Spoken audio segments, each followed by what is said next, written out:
Hello hi नमस्कार friends मु ममता आपन को स्वागत करुच्ची मो यूट्यूब चैनल को। आज मु आपण मानक सहित कलरा और आलूर चिप्स शेयर करने को जाऊँगी। जदि मो चैनल आपण मानक से भल लगे ताहले मो चैनल को लाइक करेंगे, कमेंट करेंगे, शेयर करने को भूलें। तो मुझे 300 ग्राम कलरा आ गोटे बड़ आलू नहीं। तो चलते प्रस्तुत करवा कलरा आलूर चिप्स। तो मुझे कलरा और आलू को भल से काटी देछि। काटिकी ताकू पूरा भलसे धोईकी पूरा ड्राए कर देछि। एधरे पानी भी किछि नाही। आ मसला हमर दरकार होछि एटा हमर गरम मसला, चिकन मसला हो कि मटन मसला हो टिके फ्लेवर पई। आ होछि एठी जीरा पाउडर, धनिया पाउडर, लंका गुंड, हळदी, अदा, रसुण, कंचा लंकार छेचा आ स्वाद अनुसार लूण आ एठी रखिछि कॉर्नफ्लोर। ए सब आधे मिक्स करिकी कलरा चिप्स छाणिबे।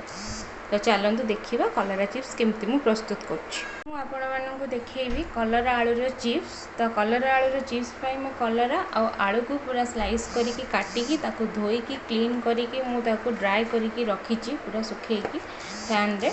आधे टिके पानी भी नाही। तो मसला रे हमर दरकार जीरा पाउडर, धनिया पाउडर, आमर होची काश्मीरी लंका नहीं, हळदी पाउडर, स्वाद अनुसार लुण नहीं, गरम मसला नहीं, चिकेन ना मटन मसला किसी फ्लेवर पाई मुझे मटन मसला नहीं। आउ अदा रसुण आ कंचा लंकार छेचा नहीं आर टे फ्लेवरटा भल दिए बोली। तो सहित मुझे नहीं कॉर्नफ्लोर पाउडर। तो एतिकी नहीं मुझे मिक्स करी गोलैकी मुझे छाणी। तो चलतु प्रस्तुत करवा कलरा आलूर चिप्स। सबू मसला को आधे मिक्स करवा। तो लंका गुंड, धनिया गुंड, हळदी, जीरा गुंड, मटन मसलार गुंड, गरम मसला आ स्वाद अनुसार लुण।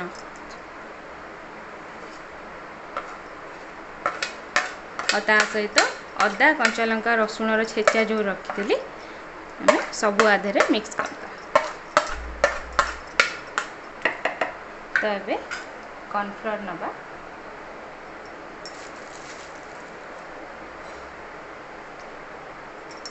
तो एतिकी आमे कॉर्नफ्लोर नहीं। तो मुझे कॉर्नफ्लोर पकईकी जदि मिक्स कला बेले यदि किसी आउ दरकार बाइंडिंग पाई तो मु आहरी यदि लगे कॉर्नफ्लोर तो मुझे ऐड करी। तो ये मिक्स करदे।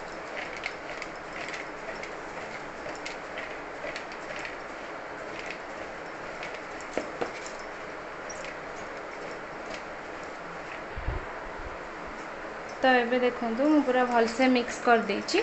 आधे आ पानी आड करेनि। पानी ऐड कले आ क्रिस्पी हेनी। तो क्रिस्पी पाई आमे एमती ही ड्राए ही रखिबा। तो देखो ताको एमती करबले से भल से बाइंडिंग हो ताको आमे 5 ରୁ 7 मिनट खंडे आमे रखिदेबा। तापर आमे ताको गरम तेल रे छाणिबा।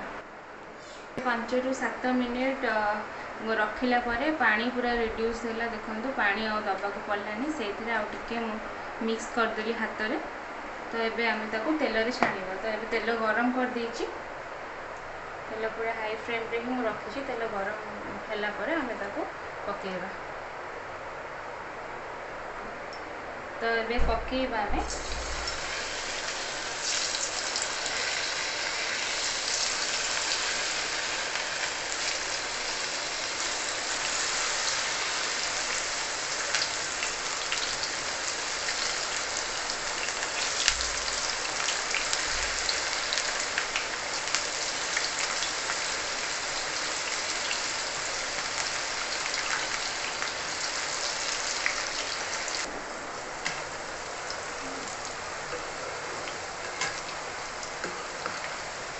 आम हाई फ्लेम रे ही आपको छाणीबा पूरा ना क्रिस्पी हेनी।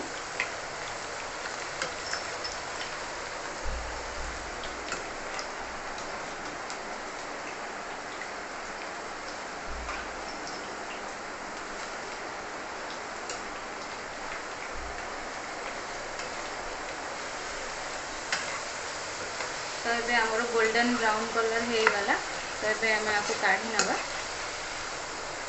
जदि आपण चाहूँगी किसी कलरफुल देखा तो आप फूड कलर ऐड करें। मु किंतु कलर ऐड करिनी, मु नेचुरल करछि।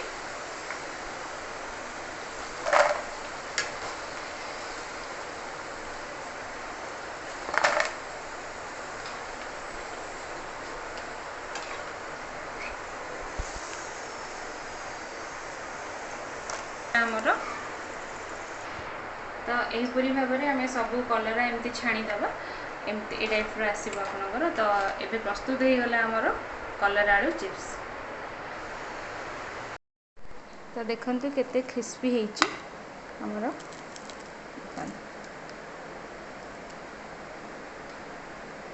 तो ये टाइप कले बिना पानी मिसेक आपड़ जब करेंगे, गोलेबे मैरिनेट करेंगे, से टाइप पूरा आपणकर गोटा गोटा हम, क्रिस्पी रहा पूरा।